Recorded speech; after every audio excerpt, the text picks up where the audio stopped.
सरस्वती नमस्तुभ्यं वरदे कामरूपिणि विद्यारम्भं करिष्यामि सिद्धिर्भवतु मे सदा।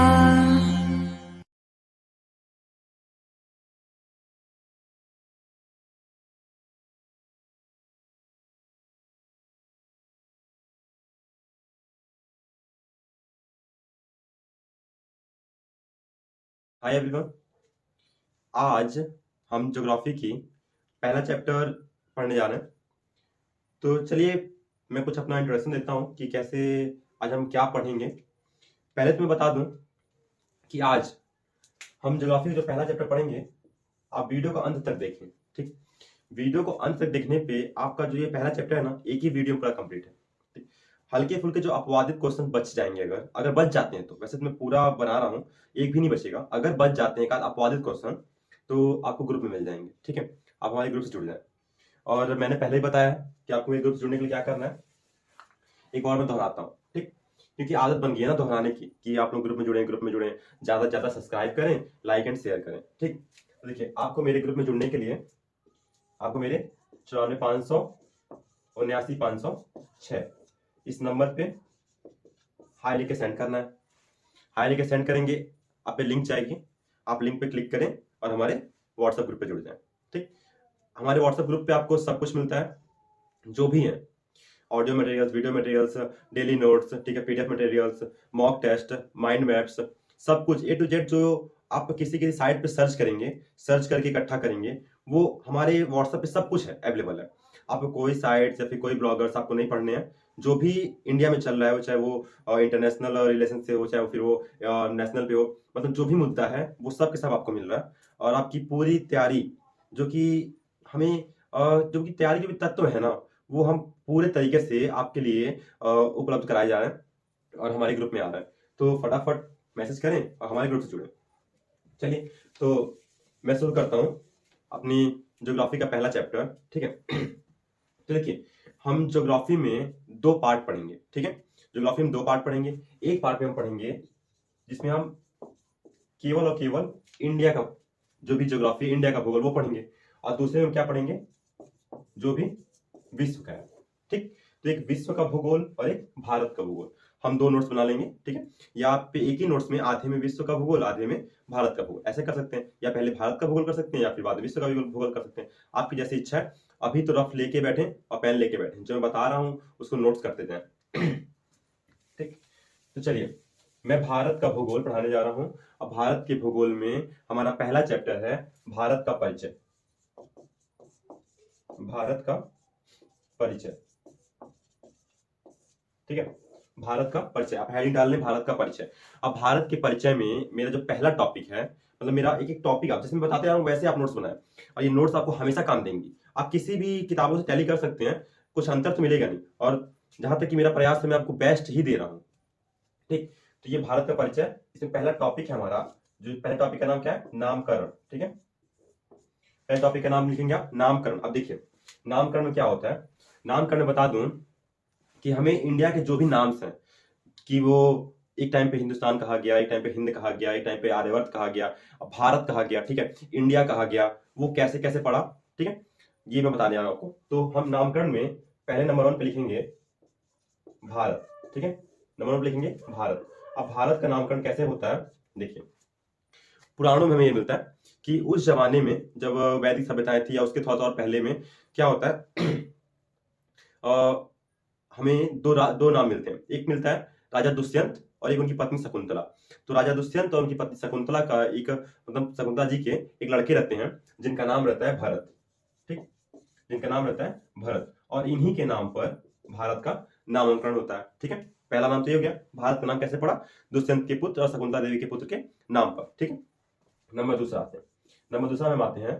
तो यहाँ पे हम देखते हैं, यहाँ पे आप कर लीजिए हिंद, हिंद और हिंदुस्तान, हिंद और हिंदुस्तान। आप लिखावट पे मत ध्यान दीजिएगा, मैं जो बोल रहा हूँ उसका आप लिखते रहिएगा। वैसे समझ में तो आ ही रही होगी क्योंकि इसका मार्कर बहुत पतला चल रहा है ना, तो इसलिए ऐसा, तो आप समझते रहिएगा। हिंद और हिंदुस्तान दूसरा था। अब देखिए हिंद और हिंदुस्तान क्या होता है कि मैं यहाँ पे समझाता हूँ, ये भारत का परिचय मिटा रहा हूँ। ठीक, देखिए अपना जो इंडिया है, अगर हम ऐसे कहें तो अगर मान लीजिए ऐसे करके इंडिया है, तो ये हिस्सा जो सिंध का हिस्सा है ये, ठीक, यहाँ पे फारस आक्रमणकारी, कौन, फारस, फारस आक्रमणकारी यहाँ पे आक्रमण करते हैं। और जब वहां पे वो आक्रमण करते हैं तो वो लोग अपनी भाषा से, देखिए वो लोग 100 को, वो लोग 100 को हौ से, 100 को हौ से उच्चारित करते हैं। ठीक है, किस उच्चारित करते हैं, 100 को हौ से। मतलब उनको कहना चाहिए था सिंधु, तो उन्होंने कहा हिंदू।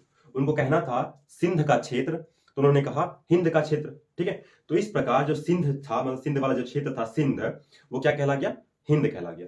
तो इस प्रकार फारसी आक्रमणकारियों द्वारा या फारसी लोगों द्वारा हिंद का नामकरण हो गया और हिंद से हिंदुस्तान हो गया। ठीक है, ये दूसरा हो गया। नंबर तीसरा देखते हैं हम। नंबर तीसरा था अपना आर्यवर्त। ठीक है, आर्यवर्त या आर्यावर्त, कहीं कहीं तो आपको आर्यावर्त पढ़ने मिल रहा हो, कहीं आर्यवर्त, तो एक्चुअल आर्यवर्त ना।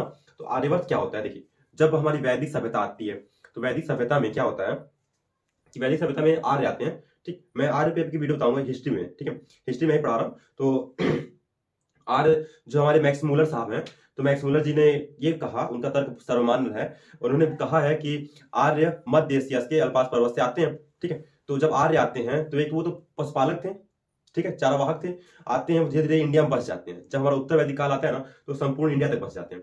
और जब वो इंडिया में बस जाते हैं तो उत्तर वैदिक काल के टाइम पे क्या कहा जाता है कि ये आर्यों की भूमि, आर्यों की भूमि हो गया, या आर्यों का निवास स्थान हो गया। और जब आर्यों का निवास स्थान हो गया तो उसी के आधार पर हम क्या देखते हैं, ये आर्यवर्त। ठीक है, आर्यों के द्वारा पड़ गया।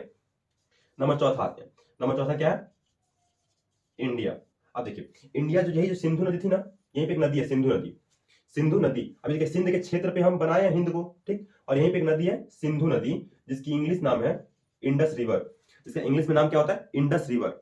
यहाँ पे सिंध का क्षेत्र था तो वो हिंद का क्षेत्र हो गया। ठीक है, तो हिंद हो गया। अब यहाँ पे क्या होता है, इंडस रिवर है, मतलब सिंधु जो नदी है उसका इंग्लिश नाम है इंडस रिवर। उसके नाम पर, मतलब उसके आधार पर इंडिया का नामांकन हुआ। तो पेपर में क्या पूछता है, यह शब्द किस शब्द का व्युत्पत्ति वाला है। ठीक है, मतलब इस शब्द की उत्पत्ति किस शब्द से, इस शब्द की उत्पत्ति किस शब्द से हुई है, या इस शब्द की व्युत्पत्ति किस शब्द से हुई है। तो ऐसा अगर पेपर पूछे तो उसमें हम क्या लिखना है, इंडोई।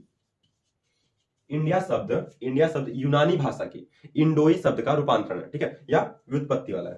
ठीक, इस पर हमें कितना मिलते हैं, भारत मिलता है, हिंदुस्तान मतलब हिंद हिंदुस्तान मिलता है, आर्यवर्त मिलता है, इंडिया मिलता है। नामकरण का टॉपिक खत्म हुआ, समझ में आया ना। चलिए अगला टॉपिक हम करते हैं आकार और स्थिति, लिख लीजिए। अगला टॉपिक क्या है, आकार। अगला टॉपिक आकार व स्थिति, आकार व स्थिति। अब देखिए, अब मैं यहाँ पे आपको थोड़ा सा इंडिया का मैप बनाता हूँ, एक छोटा सा मैप, सटीक नहीं होगा, ठीक है, आप बस ये समझाने के लिए बता रहा हूँ। ठीक है, मैप सटीक नहीं होगा, समझाने के लिए बता रहा हूँ बस। अब देखिए हमें भारत का आकार देखना है कि भारत का आकार क्या है और भारत की स्थिति देखनी है। तो पहले मैं आकार बताने से पहले मैं स्थिति बताना चाहता हूँ। देखिए यहाँ पे हमने देखा ये एक पृथ्वी है, पृथ्वी को हमने क्या किया कि हमने पृथ्वी को, हमने नहीं मतलब हमारे जो कि खगोल शास्त्री लोग हैं या फिर भूगोलवेत्ता लोग हैं उन लोगों ने क्या किया कि पृथ्वी पे कुछ पट रेखाएं और कुछ खड़ी रेखाएं खींची। तो पृथ्वी पे एक बहुत ही बड़ी, सबसे बड़ी पट रेखा खींची गई जिसको कहा गया प्रधान अक्षांश रेखा, जिस रेखा कहते हैं हम भूमध्य रेखा। भूमध्य रेखा पृथ्वी को दो भागों में बांटती है। ठीक है, एक जो उत्तर का हिस्सा है ये कहलाता है उत्तरीय गोलार्ध। ये क्या कहलाता है, उत्तरीय गोलार्ध। यहाँ पे शॉर्ट लिखा हुआ, समझ लीजिए, उत्तरी गोलार्ध। ठीक है, और ये जो हिस्सा है वो क्या कहलाता है, दक्षिणी गोलार्ध। ठीक है, दो भागों में बांटी, एक उत्तरी गोलार्ध, एक दक्षिणी गोलार्ध। अब हमने सॉरी, जो हमारे भूगोलवेत्ता है इन्होंने क्या किया, फिर यहाँ पे देखते हैं, ये दो भागों में तो बढ़ गई थी। इन्होंने क्या किया कि पृथ्वी के बीचों बीच से, ठीक, एक खड़ी रेखा खींच दी, जिस रेखा कहते हैं हम यमोत्तर रेखा, या हम उसको कह सकते हैं अंतरराष्ट्रीय समय रेखा। ठीक है, जो जीरो रेखा है। ठीक, अब पृथ्वी इधर के भागों में और इधर के भागों में बढ़ गई, तो जो इधर का हिस्सा है वो क्या कहलाता है, पूर्वी गोलार्ध। ठीक है, और जो इधर का हिस्सा है वो कहलाता है पश्चिमी गोलार्ध। समझ आ रहा ना? मैं एकदम बेसिक समझा रहा हूँ, एकदम बेसिक से है, ठीक है। अक्षांश वाली वीडियो देखिएगा, विश्व के भूगोल में जो अक्षांश वाली वीडियो है उसमें आप डीपली समझेंगे कि ये क्या है, अक्षांश रेखाएं क्या है, ठीक है, और देशांतर रेखाएं क्या है, ठीक। तो हमारे पास कितने हो गए, इधर पूर्वी, इधर पश्चिमी गोलार्ध, इधर उत्तरी, इधर दक्षिणी गोलार्ध, 4 टाइप से हो गए, ठीक है। तो अब देखिए, अब ये जो हिस्सा है वो उत्तर में है और पूरब में है, और यही तो इंडिया है, तो ये उत्तर में और ये पूरब में।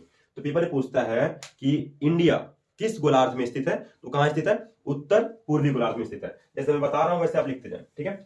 तो हमारा भारत कहां पे स्थित है, उत्तर पूर्वी गोलार्ध में स्थित है, ठीक। इतना हो गया। अब देखिए नीचे लिखेंगे आप जिसकी जिसकी स्थिति में आप लिख रहे हैं, ठीक है। टॉपिक किसमें लिखना है, स्थिति में। कहां स्थित है भारत, उत्तर गोलार्ध, ठीक है। कहां पे, उत्तर पूर्वी गोलार्ध में स्थित है, सॉरी ना, उत्तर पूर्वी गोलार्ध में स्थित है, जिसकी अक्षांशीय विस्तार और देशांतरीय विस्तार लिखना है। क्या लिखना है, अक्षांशीय विस्तार और देशांतरीय विस्तार। आप ध्यान रखिएगा, जो अक्षांश रेखाएं होंगी ना वो पट रेखाएं हैं, पृथ्वी पे वो पट खींची गई हैं, और जो देशांतरीय रेखाएं होंगी ना वो पृथ्वी पे खड़ी खींची गई हैं, ठीक है। मतलब यहाँ पे देख लीजिए, ऐसे ये रेखा पट है, ठीक। कितनी होती है अक्षांश संख्या, 79। कैसे होती है, 90 इधर 90 इधर, बीच में एक, ठीक है। और यहाँ की जो 90 रेखा है वो ध्रुव पे मिल गई, यहाँ की 90 रेखा ध्रुव पे मिल गई, ठीक है। 2 रेखा कम हो गई, तो कितनी हो गई, 89 इधर 89 इधर, और 20 की एक रेखा ऐड कर लीजिए, ठीक है। यहां से अक्षांश रेखा होती है, ये ऐसे खींची जाती है, ठीक। ध्रुवों पे अक्षांश रेखाएं की दूरी बीच की मतलब ध्रुवों पे दो देशांतर रेखाओं के बीच की दूरी 0 होती है, मतलब सॉरी देशांतर रेखा है ये ऐसे खींची जा रही है, ठीक। और ध्रुवों पे 2 देशांतर रेखाओं के बीच की दूरी 0 जाती है, ठीक है। और अक्षांश रेखा पे मतलब यहाँ पे कितनी होती है, 111.3 किलोमीटर, और 2 अक्षांश रेखाओं के बीच की दूरी कितनी होती है, 111 किलोमीटर। अक्षांश देशांतर वाले आप समझेंगे अच्छे से। अभी हम देखते हैं भारत कहां पे है, उत्तर पूर्वी गोलार्ध में स्थित है, जिसका उत्तरी विस्तार, ठीक है, सॉरी अक्षांशीय विस्तार, जिसका अक्षांशीय विस्तार या जिसकी अक्षांशीय विस्तार कहां शुरू होती है, यहां से वाली शुरू होगी, ठीक है। तो यहां शुरू होती है, कितना है, 8 degree 4 minute. Bharat 8 degree 4 minute उत्तरी अक्षांश, ये कौन सा अक्षांश है, उत्तरी अक्षांश। भारत 8 डिग्री 4 मिनट उत्तरी अक्षांश से होता हुआ, भारत 8 डिग्री 4 मिनट उत्तरी अक्षांश से होता हुआ यहां तक विस्तृत है ना। तो भारत उत्तरी अक्षांश से 8 डिग्री 4 मिनट उत्तरी अक्षांश से होता हुआ कितना, यहाँ पे 37 डिग्री 6 मिनट, 37 डिग्री 6 मिनट उत्तरी अक्षांश तक विस्तृत है, ठीक है। क्या है, 8 डिग्री 4 मिनट से होता हुआ ऊपर की ओर, ये कन्याकुमारी तमिलनाडु वाला, 8 डिग्री 4 मिनट से होता हुआ 37 डिग्री 6 मिनट तक विस्तृत है, ठीक है। क्लियर हो गया ना, अक्षांशीय विस्तार क्लियर ना। अब देखिए देशांतरीय विस्तार, भारत यहां से ना पूरब में है तो इधर से स्टार्ट होगा, पश्चिम में होता है तो इधर से स्टार्ट होगा, ठीक है। तो यहां से स्टार्ट है भारत, अब यहां से स्टार्ट है तो कितना है, 68 डिग्री 7 मिनट, कितना है, 68 डिग्री 7 मिनट पूर्वी देशांतर। ये क्या है, पूर्वी देशांतर, ठीक है। तो भारत 68 डिग्री 7 मिनट पूर्वी देशांतर से होता हुआ यहां तक, अरुणाचल प्रदेश के वांगलू तक, पूर्वी देशांतर से होता हुआ यहाँ पे कितना आता है, 97 डिग्री 25 मिनट, 97 डिग्री 25 मिनट तक विस्तृत है। क्लियर है, ठीक।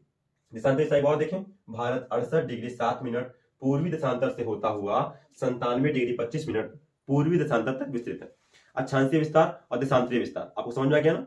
अब देखते हैं अभी हम देखते हैं इसका आकार, ठीक है। यहां से यहां तक जिसकी उत्तर से दक्षिण की लंबाई, कितनी है, 3214, कितनी है, 3214 किलोमीटर, 3214 किलोमीटर। अब देखते हैं जिसकी और इसकी पूरब से, मतलब पूरब से पश्चिम या पश्चिम से, जो आप लिख दें तो पूरब से लिखिएगा, और इसकी पूरब से पश्चिम की लंबाई ये कितनी है, 2933 किलोमीटर, कितनी है, 2933 किलोमीटर। जिसका कुल क्षेत्रफल कितना है, 32,87,263 किलोमीटर स्क्वायर, 200 मतलब बोलो तो वर्ग किलोमीटर, 32,87,263 वर्ग किलोमीटर, यह है इसका कुल क्षेत्रफल। आकार आपको समझ में आया, ठीक। क्या था, 8 डिग्री 4 मिनट से शुरू होकर के 37 डिग्री 6 मिनट तक है, 68 डिग्री 7 मिनट से होकर के 97 डिग्री 25 मिनट तक है। इसकी उत्तर से दक्षिण की लंबाई 3214 है, पूर्व से पश्चिम की लंबाई 2933 है, और कुल क्षेत्रफल 32,87,263 वर्ग किलोमीटर है। अब देखिए, अब यहाँ पे मैं बताने जा रहा हूं, मैं थोड़ा सा इसको, अब देखिए यहाँ पे क्या होता है, हम 2 चीज देखेंगे यहाँ पे, हम देखेंगे क्या, एक क्षेत्रफल और एक जनसंख्या, एक देखेंगे हम क्षेत्रफल और एक देखेंगे जनसंख्या। तो अभी हम देखते हैं विश्व में क्षेत्रफल और विश्व में जनसंख्या, किसकी, भारत की, उन देशों के मुकाबले जो हमारे विश्व में है। तो इसको मैं मिटाता हूं, फिर ये बन जाएगा। ठीक, चलिए, तो यहाँ पे थोड़ा सा देखेंगे ये जो पेपर में जो क्वेश्चन पूछते हैं उसके अकॉर्डिंग। ठीक, तो देखिए मैं आपको यहाँ पे एक ट्रिक बताता हूँ, आप सिंपल सा ट्रिक को लिख लें। ठीक है, रूपा की रूपा की रूपा की अम्मा, ठीक है, रूपा की अम्मा चाय बिस्कुट, रूपा की अम्मा चाय बिस्कुट अनार किससे मंगाती हैं? भोला से मंगाती हैं। रूपा की अम्मा चाय बिस्कुट अनार भोला से मंगाती हैं।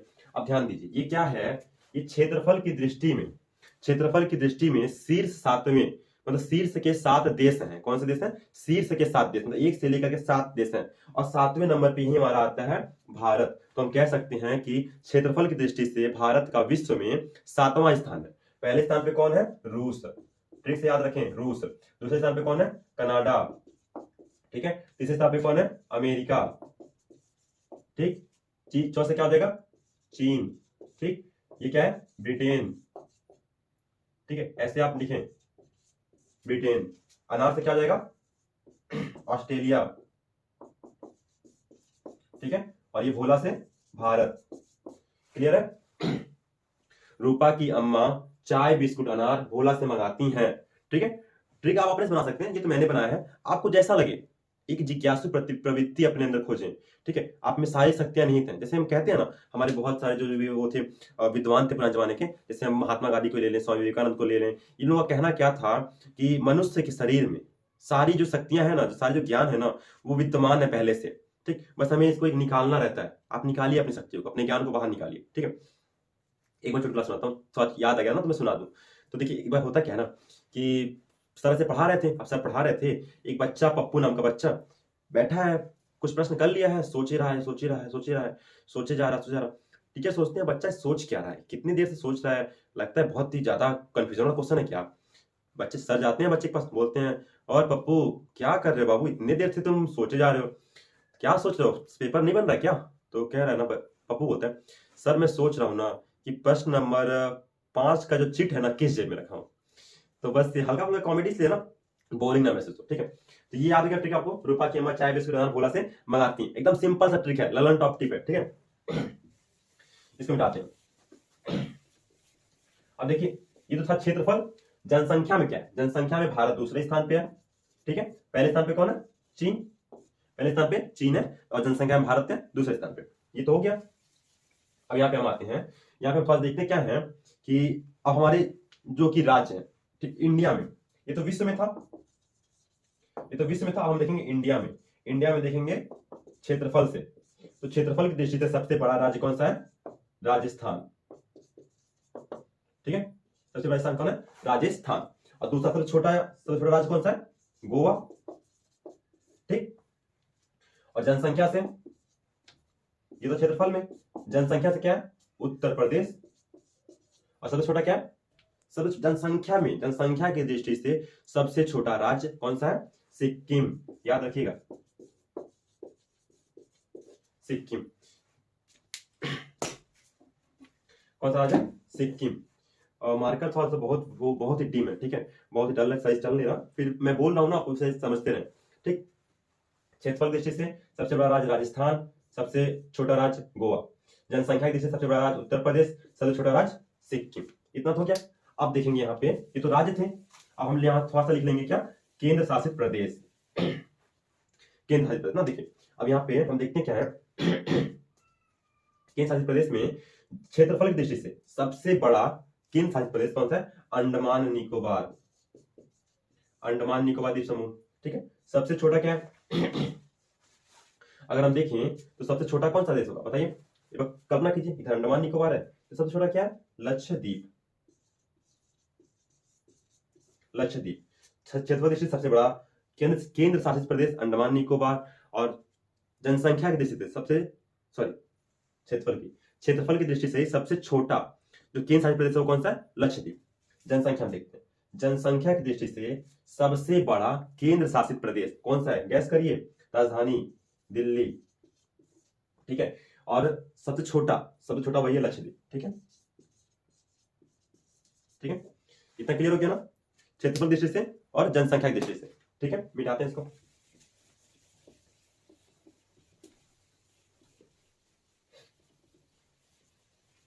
मैं एक ही वीडियो पे आपको सब कुछ दे रहा हूं, ठीक है, वीडियो को अंत तक देखें। जैसे मैं टॉपिक बता रहा हूं ना, उस टॉपिक के द्वारा आप फटाफट उसको लिखते रहें, जो मैं कह रहा हूं उसको नोट्स करते रहें।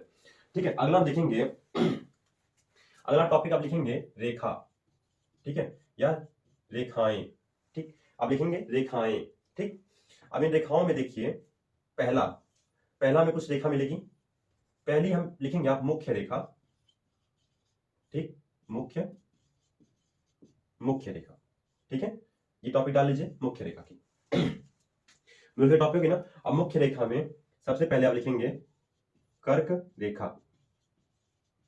ठीक है, जैसे मैं बता रहा हूं वैसे आप टॉपिक लिखते हैं। मुख्य रेखा में लिखेंगे कर्क रेखा। अब देखिए कर्क रेखा क्या होती है, आपको पता है ये भारत के बीचों बीच से गुजरती है। इसकी अक्षांश जो रेखा वो है नॉर्म है वो 23.5 डिग्री। ठीक है, 23.5 डिग्री उत्तरीय अक्षांश रेखा। ठीक है, 23.5 डिग्री उत्तरी अक्षांश रेखा को हम कहते हैं कर्क रेखा, और 23.5 डिग्री दक्षिणी अक्षांश रेखा को हम कहते हैं मकर रेखा। तो जो कर्क रेखा है वो भारत के बीचों बीच से गुजरती है और भारत को 2 भागों में बांट देती है। ठीक है, पेपर में कैसे पूछता है, अगर मान लीजिए कर्क रेखा का नाम नहीं लेता तो क्या लेगा वो, 23.5 डिग्री मतलब 23 सही 1/2 अंश उत्तरी अक्षांश रेखा भारत को कितने भागों में बांटती है, 2 भागों में। तो वह जो रेखा गुजर रही है वो कौन कौन से राज्य से गुजरती है, ठीक, वह कितने राज्यों को काटते हुए गुजरती है। तो पेपर में ये नहीं कहेगा कितने राज्य काटते हुए गुजरती है, पेपर में कहेगा कि वह निम्न विकल्पों में से किस राज्य को नहीं काटती है, ये कहेगा ना। तो आपको याद होना चाहिए किसको नहीं काटती है। देखिए इसका एक ट्रिक लिख लीजिए, कर्क रेखा वाला, मित्र पर गमछा, गमछा ऐसे गमछा फिर झार। ठीक, मित्र पर गमछा झार। मैं राज्य बोल रहा हूं, लिखिए मिजोरम, त्रिपुरा, पश्चिम बंगाल, राजस्थान, गुजरात, मध्य प्रदेश, छत्तीसगढ़, झारखंड। ये 8 राज्य हैं जिनको काटते हुए कर्क रेखा गुजरती है भारत के बीचों बीच से। दोहरा रहा हूं, लिख लीजिए मिजोरम, त्रिपुरा, पश्चिम बंगाल, राजस्थान, गुजरात, मध्य प्रदेश, छत्तीसगढ़ और झारखंड। ठीक है, ये तो क्या। अगला देखिए, अगला इसमें लिखेंगे हम मुख्य रेखा में ही भारतीय मानक समय रेखा, भारतीय मानक समय रेखा, भारतीय मानक समय रेखा। देखिए अब हमने क्या हुआ, अगर हम यहाँ पे देखते हैं, अगर इंडिया मान लीजिए ऐसे था, ठीक है, अगर इंडिया ऐसे है तो यहाँ पे अरुणाचल प्रदेश में अगर यहाँ पे मान लीजिए यहाँ पे अगर 6 बजे सूरज उग जाता है, 6 बजे, तो यहाँ पे सूरज दिखेगा हमको 8 बजे दिखेगा, 2 घंटे का फर्क है। अब वहां पे लोग 6 बजे उठ जाए फिर 8 बजे काम पे चले जाए, 2 घंटे में सब कुछ होके। अब यहाँ पे लोग उठ रहे हैं 8 बजे, 10 बजे काम पे जा रहे हैं। बहुत डिफरेंस था, 2 घंटे का डिफरेंस था। बहुत ही काम व्यवस्था जो थी सुचारू रूप से नहीं चल पा रही थी। तो हमारे विद्वानों ने और अंतर्राष्ट्रीय समय को देखते हुए हमने सोचा कि हम मानक समय रखते हैं, जैसे कि बाकी देशों ने रखा, सभी देशों ने अपना एक मानक समय रखा, तो हमने सोचा कि हम एक मानक समय रेखा रखते हैं। तो हम यहाँ पे देखें, हमने यहाँ पे 82 सही 1/2 देशांतर रेखा, ठीक है, पूर्वी देशांतर रेखा ऐसे गुजरती है, मतलब जम्मू कश्मीर को नहीं काट रही है, वो ऐसे यहाँ पे ना, तो आप मैं जिन राज्यों को काट रही हूँ बता दे रहा हूँ, वैसे गुजरती है यहाँ से। ठीक, और वो 5 राज्यों को काटते हुए गुजरती है। ठीक, अगर मैं बड़ा समय बनाऊं तो यहाँ बना सकता हूँ, आप देख लेते हैं, ये इंडिया था, एक बार मैप को आप देख लें। ठीक, यहां से ऐसे गुजर रही है रेखा, 5 राज्यों को काटते हुए भारतीय मानक समय रेखा, और एक रेखा गुजरती है कर्क रेखा। ठीक है, ये जो खड़ी पट रेखा है वो कर्क रेखा है, और ये जो रेखा है क्या है, भारतीय मानक समय रेखा। ठीक है, इसका वो अंश लिख लीजिएगा। ठीक है, कितना है, 82 सही 1/2 डिग्री। ठीक है, ये पूर्वी देशांतर रेखा है, पूर्वी देशांतर रेखा। ठीक है, देखिए ये कौन कौन से राज्य हैं, पहले किसको काटती है, उत्तर प्रदेश, फिर ये काटती है मध्य प्रदेश, फिर ये काटती है सीजी छत्तीसगढ़, फिर ये काटती है उड़ीसा, फिर ये काटती है आंध्र प्रदेश। याद रखिए, मैं जैसे कहा हूं कम से लिखिए, सबसे पहले उत्तर प्रदेश, मध्य प्रदेश, छत्तीसगढ़, फिर कौन सा, उड़ीसा, फिर आंध्र प्रदेश, क्रम से राज्य। ठीक, और ये रेखा का मैंने बता दिया, मृत पे गमछा झार। अब देखिए इतना लिखने के बाद पेपर में क्या पूछता है, पेपर में पूछता है कि कर्क रेखा और भारतीय मानक समय रेखा, यहाँ पे देखें ना, यहाँ पे दोनों एक दूसरे को काट रही है, दोनों एक दूसरे को काट रही है। तो ये जो पूछता है कि जो भारतीय मानक समय रेखा और कर्क रेखा जहां पे एक दूसरे को काटती हैं वह कौन सा एरिया है, वो क्या कहलाता है। तो ये जो एरिया है वो कहलाता है सूरजपुर। क्या कहलाता है, सूरजपुर। ठीक है, याद रखिएगा सूरजपुर। वो कहां पे है, सूरजपुर छत्तीसगढ़, सूरजपुर छत्तीसगढ़ में, जो सूरजपुर छत्तीसगढ़ नामक जो स्थान है वहां पे भारतीय मानक समय रेखा और भारतीय जो कि भारतीय मानक समय रेखा और कर्क रेखा एक दूसरे को काटती हैं। तो ये मुख्य रेखा में थे। कौन किस में थे? मुख्य रेखा में। टॉपिक हमारा रेखाएं ही है, तो रेखाएं में मुख्य रेखा था। मुख्य रेखा में 2 मुख्य रेखा मिल गई आपको।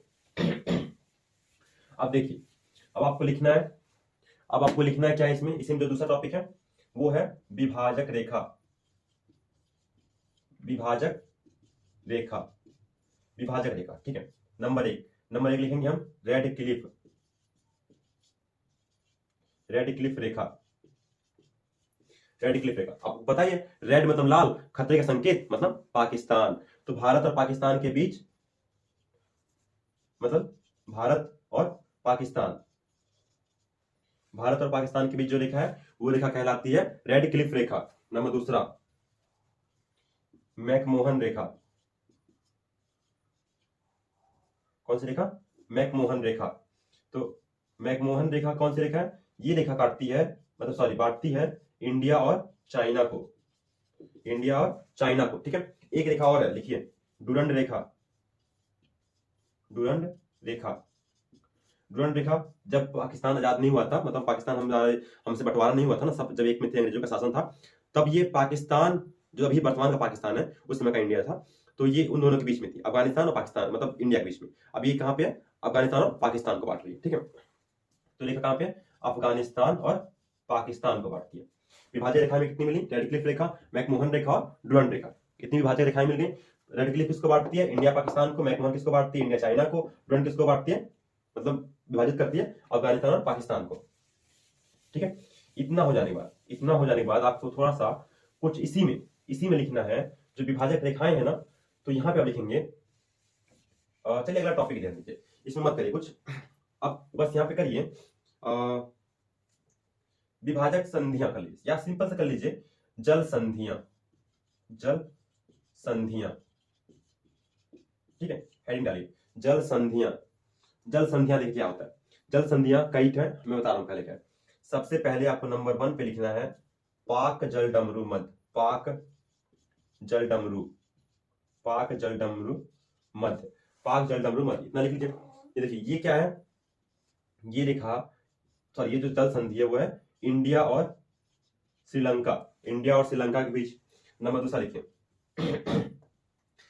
इसमें लिखेंगे हम 6 डिग्री चैनल। 6 डिग्री चैनल किसके बीच है? ये है इंडिया का कौन सा द्वीप समूह है? अंडमान निकोबार। वैसे तो कहें तो ये निकोबार में है, तो आप निकोबार लिखिए, ठीक।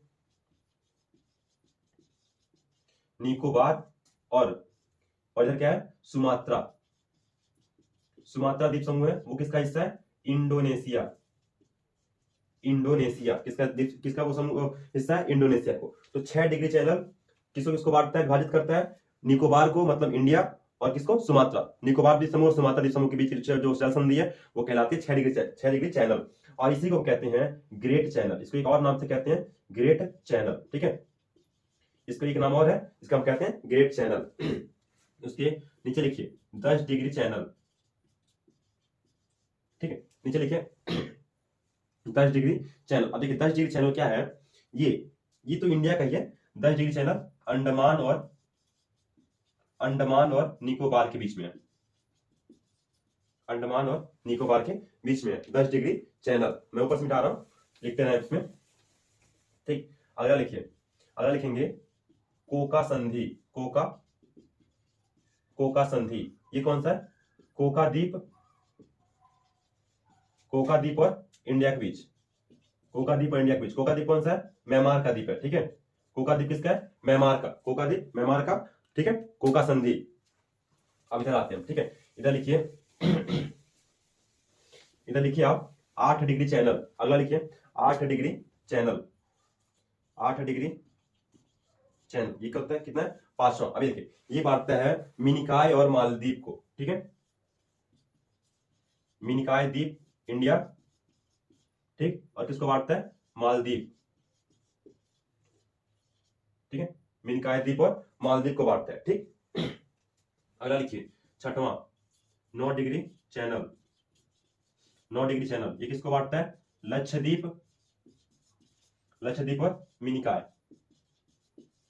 मिनिकाय द्वीप, मिनिकाय द्वीप। अब स्पेलिंग में ध्यान दीजिए, मैं जो बोलता हूँ उस पर ध्यान दीजिए। मिनिकाय द्वीप, ठीक है। ये हमारी 6 कौन कौन सी थी प्रमुख जल संधियां थी जो इंडिया के बॉर्डर पे है, ठीक है। ओके, इसको मिटाते हैं फिर। चलिए, अब आपको लिखना है तट रेखाएं, ठीक है। अब आप हेडिंग डालेंगे तट। मैं एक वीडियो में सब बता रहा हूँ ना आपको, लास्ट तक, एकदम लास्ट तक वीडियो देखें, सब कुछ है इंडिया का। अब यहाँ पे लिखें आप तट। एक इंडिया का मैप बनाया ऐसे, या अगर मैप नहीं बनाना है तो मैं एक तरीका बता रहा हूँ क्या करना है आपको, ठीक।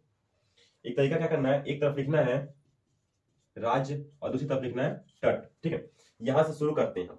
यहाँ पे लिखेंगे गुजरात, नंबर 1 पे लिखेंगे गुजरात। ये गुजरात का जो हिस्सा है, ये गुजरात का तट, ये तट कहलाता है कच्छ का तट। क्या कहलाता है? कच्छ, कच्छ का तट, ठीक है। कच्छ का तट, कौन सा तट? कच्छ का तट। ये हिस्सा है महाराष्ट्र का तट, ठीक है। तो यहाँ लिखेंगे महाराष्ट्र। ये कहलाता है कठियावाड़, कठियावाड़, ठीक है। कठियावाड़ तट, ठीक है। उसके नीचे गोवा का तट है, गोवा का तट कहलाता है कोंकण, कोंकण तट। उसके नीचे कर्नाटक का तट है, ठीक है। कर्नाटक क्या कहलाता है? कनारा, कर्नाटक मतलब कनारा, कनारा तट, ठीक है। कनारा तट। उसके नीचे ये केरल का तट है, कौन सा तट है? केरल का, क्या कहलाता है? मालाबार, मालाबार तट, ठीक है। मालाबार तट इधर का तट हो गया। ये 5 तट है, ये कौन सी? ये पूरा तट क्या कहलाता है? ये पांचों कहलाता है पश्चिमी तट। क्या कहलाता है? पश्चिमी तट। आप अच्छे से लिखें, मैं जल्दी जल्दी लिख रहा हूँ ऐसे ना, ठीक है। ये कहलाता है पश्चिमी तट। यहां से शुरू करते हैं। ये तमिलनाडु का हिस्सा है, तमिलनाडु तट क्या कहलाता है? ये कहलाता है कोरोमंडल तट। कौन सा तट? कोरोमंडल तट, ठीक है। कोरोमंडल तट। इसके ऊपर का ये जो हिस्सा है, ये आंध्र प्रदेश का तट है। आंध्र प्रदेश का तट क्या कहलाता है? सरकार, आंध्र प्रदेश का सरकार तट, ठीक है। उसके ऊपर उड़ीसा का तट है, उड़ीसा का हिस्सा क्या कहलाता है? उत्कल, उत्कल तट। ये पश्चिम बंगाल का तट है, ये क्या कहलाता है?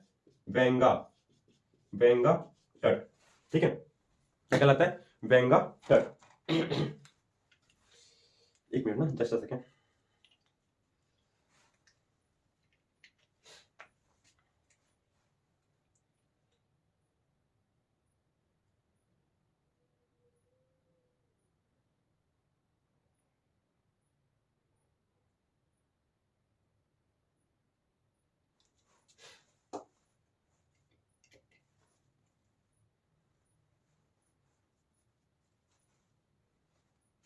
ठीक है, इतना याद हो गया ना? गुजरात का, गुजरात का तट कच्छ का तट, ठीक है। महाराष्ट्र का कठियावाड़ तट, गोवा का कोंकण तट, ठीक है। कि कर्नाटक का कनारा तट, केरल का मालाबार तट, तमिलनाडु कोरोमंडल तट, आंध्र प्रदेश सरकार तट, उड़ीसा उत्कल तट, पश्चिम बंगाल वेंगा तट। इधर राज्य इधर तट, ऐसा लिख सकते हैं। या फिर अगर आप मैप बना के लिखें तो भी अच्छा है, जैसे आपकी इच्छा हो वो लिख लें। अब देखिए, ये जब तट खत्म होता है, अब आप लिखेंगे हेडिंग भारत के पड़ोसी देश। अब हेडिंग आप लिखेंगे भारत के पड़ोसी देश। मैं एक वीडियो में सब कुछ बता रहा हूं आपको, ठीक है। लिखेंगे भारत के पड़ोसी देश, पड़ोसी देश। पड़ोसी देश में देखिए, इसकी एक ट्रिक है, आप लिखिए ऐसे, बचपन में बीए, बचपन में बीए, ठीक है। बचपन से क्या होता है? बांग्ला, बांग्लादेश, बांग्लादेश, ठीक है। अब देखिए, अब कोई सा भी देश जब इंडिया से सटा हुआ है ना, तो जाहिर सी बात है उसका कुछ बॉर्डर हिस्सा बनता है। मतलब आप देखेंगे कि जितने दूर, जहां से जहां तक इंडिया और बांग्लादेश सटा हुआ है, वो क्या कहलाता है? बॉर्डर कहलाता है। तो हम देखेंगे यहाँ पे हमारा जो स्थल सीमा है वो है 4096 किलोमीटर की। मतलब 4096 किलोमीटर का जो स्थलीय सीमा है वो भारत और बांग्लादेश के बीच में, मतलब हम कह सकते हैं कि भारत 4096 किलोमीटर का स्थल सीमा बांग्लादेश के साथ साझा करता है। और यहाँ पे हमारी फोर्स रहती है बॉर्डर सिक्योरिटी फोर्स, बीएसएफ वाले, ठीक है। एकदम क्रम से बता रहा हूं, सबसे एकदम क्रम से आप ऐसे लिखेंगे बांग्लादेश। दूसरा देखिए, दूसरा है आपका चाइना, ठीक है। चाइना, चाइना का क्या होता है? चाइना कितना करता है? 3488, एकदम क्रम से है किलोमीटर। 3488 किलोमीटर का जो स्थल सीमा है वो हमारी इंडिया चाइना साझा करता है, ठीक है। ये यहाँ पे कौन रहते हैं? आईटीबीपी, आईटीबीपी वाले, ठीक है। आईटीबीपी वाले रहते हैं। अब देखिए दूसरा क्या है? पाकिस्तान, पाकिस्तान। अब देखिए पाकिस्तान कितना करता है? 3323, कितना? 3323 किलोमीटर जो दायरा है वो पाकिस्तान से सटा हुआ है, मतलब जो बॉर्डर सीमा है। यहाँ पे कौन रहती है हमारी, बीएसएफ, यहाँ पे रहती है हमारी बीएसएफ की, ठीक है, जवान। इसके बाद आता है नेपाल, फिर कौन सा आता है, नेपाल। नेपाल का कितना छोटा सा दायरा, ज्यादा कुछ है नहीं, 1751 किलोमीटर। फिर आता है अपना म्यांमार, तो म्यांमार कितना है, 1633 के समथिंग है, ठीक। 1633 या 1643 एक्चुअल 1643 म्यांमार, ठीक है। अब देखते हैं, ये आता है भूटान की सीमा कितनी है, 699। अगला आता है अफगानिस्तान का दायरा कितना है, 106। एक मैप में यहां देख लेते हैं,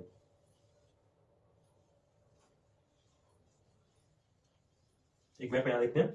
जो मैंने कहा बांग्लादेश, ये बांग्लादेश का हिस्सा है, यहां से लेकर यहां तक सीमा 4096, ठीक है। चाइना का हिस्सा, ये देखिए, ये चाइना का जो दायरा, यहां से ये चाइना का दायरा, ठीक। चाइना का दायरा कितना है, चाइना 3488। फिर इसके बाद पाकिस्तान, ये पाकिस्तान का दायरा है, ठीक है। पाकिस्तान का दायरा 3323, ठीक। उसके बाद नेपाल का, यहाँ पे नेपाल का दायरा है, मतलब ये ऐसे करके नेपाल ना, ये नेपाल का दायरा, यहाँ का ये हिस्सा, ये कितना है, 1751। यहाँ पे भूटान है 1643, ठीक है। इसके बाद ये अफगानिस्तान, इतना छोटा सा अफगानिस्तान है 106। मैं अफगानिस्तान को बताना भूल गया आपको कि देखिए, भूटान में हमारी, ये म्यांमार में हमारी टीम रहती है। नेपाल में मैंने नहीं बताया ना, नेपाल में एसएसबी है, ठीक है। म्यांमार में हमारे असम राइफल है, भूटान में हमारे असम राइफल है, और अफगानिस्तान में पाकिस्तान की पुलिस है। अफगानिस्तान में पाकिस्तान की पुलिस है, क्योंकि ये हिस्सा गुलाम कश्मीर में है, यहाँ पे पाकिस्तान की पुलिस रहती है, ठीक है। क्लियर हो गया ना, भारत के प्रोसीजर याद हो गया। और श्रीलंका तो है, श्रीलंका तो आपको लिखना ही लिखना है, वो तो अपना इस तरह सीमा नहीं साझा करता है, पर समुद्र में तो है। श्रीलंका है, मालदीव है इधर, ठीक है, और ऐसे बहुत सारे इधर है। वही तो इधर भी इधर हम जाएंगे ना, तो इधर इंडोनेशिया है जो अपने उससे सटा हुआ है, ग्रेट निकोबार से, ठीक। इतना हो गया आपका। अब एक चीज मैंने आपको नहीं बताया, वो आप थोड़ा सा लिख लें, जो पेपर में पूछता है। आप लिखेंगे स्थलीय बिंदु, ठीक है, आप लिखेंगे स्थलीय बिंदु। मैं समझा रहा हूं, आप हैंड डालें स्थलीय बिंदु की, ठीक। स्थलीय बिंदु के हैंड वो डालें। मैप देखिए, मैप में समझाने के लिए बता रहा हूं, ठीक है, आप अपने साथ बनाएंगे मैप। स्थलीय बिंदु हेडिंग है, स्थलीय बिंदु में देखिए, भारत का सबसे दक्षिण बिंदु। अगर पेपर ने पूछे कि भारत का सबसे, पहले उत्तर चल पड़ते हैं, पेपर पूछेगा भारत का सबसे उत्तरीय बिंदु, तो उत्तरी बिंदु यहाँ पे, जहां पे मैंने लिखवाया था 37 डिग्री 6 मिनट लिखवाया ना, ये वाली बिंदु है, ये कहलाती है इंदिरा कोल। ये भारत का सबसे उत्तरीय बिंदु है। अब देखिए, यहाँ पे एक बिंदु यहाँ है, और भारत का सबसे दक्षिण बिंदु यहाँ पे है। ये किसमें है, जो यहाँ पे अंडमान निकोबार है ना, यहाँ से तो कटा है, ये इधर निकोबार है, इधर अंडमान है, तो ये यहाँ पे है। यहाँ पे इंदिरा पॉइंट है। कौन सा पॉइंट है, इंदिरा पॉइंट, ठीक। इसका जो वो है अक्षांशीय विस्तार 6 डिग्री 4 मिनट है, इंदिरा पॉइंट, ठीक है। वो भारत का सबसे दक्षिण बिंदु है। देखिए, यहाँ पे कंफ्यूजन रहता है, पेपर में पूछता है भारत का सबसे दक्षिणम बिंदु, तो इंदिरा पॉइंट। और अगर पूछे कि भारत का सबसे दक्षिणम स्थलीय बिंदु, तो वो यहाँ पे है। ये कौन सा है, कन्याकुमारी, ठीक है, कन्याकुमारी। कहां पे, तमिलनाडु। अब देखिए, ये पूछता है कि भारत का सबसे पूर्वीय बिंदु कितना था, 97 डिग्री 25 मिनट। ये कौन सा है, वांगलू कहां पड़ता है, अरुणाचल प्रदेश में, ठीक है। यहां देखिए, ये जो हिस्सा है कितना था, 68 डिग्री 7 मिनट। ये है राजहर कीक, ठीक। कहां पड़ता है, गुजरात। ये थे हमारे स्थलीय बिंदु, ठीक है। यहाँ पे मैंने आपको सब कुछ बता दिया। अब मैंने भारत का जो परिचय है ना, इस वाले चैप्टर में मैंने कुछ नहीं बाकी लगाया, मैंने आपको सब कुछ बता दिया। हाँ देखिए, मैंने बाकी क्या लगाया है, मैंने बाकी लगाया है राज्य और इसकी राजधानियां, पड़ोसी देश और उसकी राजधानियां। ये मैं आपको टास्क देता हूं, ठीक है। ये आपका टास्क है, आपका होमवर्क। राज्य और राजधानियां आपको अपने से लिख के याद कर लेनी है, पड़ोसी देश और उसकी राजधानियां अपने से लिख के आपको याद करनी है। आसान से हैं आप। अगर मैं आपको पूरा सब कुछ बोल दी दूं तो फिर आप बस लिखे रहेंगे। पर ये देखिए, ये इतना आसान है ना, राज्य और राजधानियां। बच्चा क्लास 6 से पढ़ते आ रहा है।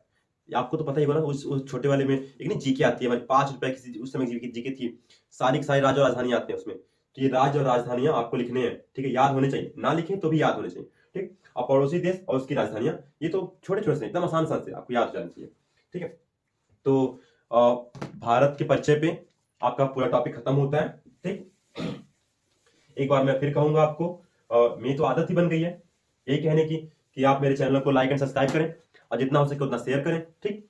अब देखिए, आप मेरे और बाकी लोगों को भी आप बताएं कि मेरे चैनल से जुड़ने के लिए आपको मेरे इस नंबर 9457799506 पे हाई लिख के बस भेजना है और आप मेरे चैनल से जुड़ जाएंगे। आप पे ग्रुप जाए, मतलब आप पे लिंक जाएगी, लिंक को क्लिक करेंगे, आप मेरे ग्रुप में आ जाएंगे, ठीक है।